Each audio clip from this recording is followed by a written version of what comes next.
بسم اللہ الرحمن الرحیم۔ اگر کوئی مسلمان بندہ کسی غم میں ہو یا تکلیف میں ہو، یا اس کو بے چینی ہو،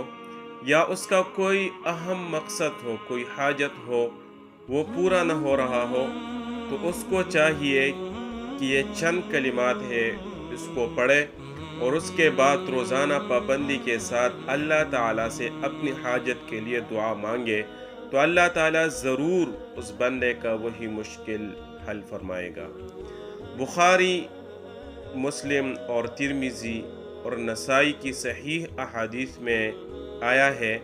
کہ اللہ کے نبی صلی اللہ علیہ وسلم نے فرمایا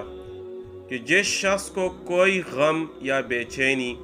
یا کوئی اہم کام پیش آئے، اس کو چاہیے کہ یہ کلمات پڑھے، سب مشکلات آسان ہو جائے گی۔ اور وہ کلمات یہ ہیں: لا الہ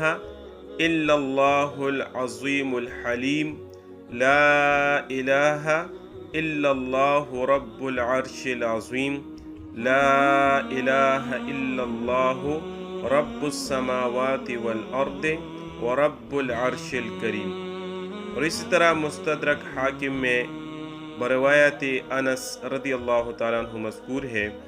کہ اللہ کے نبی صلی اللہ علیہ وسلم نے حضرت فاطمہ رضی اللہ تعالیٰ عنہ سے فرمایا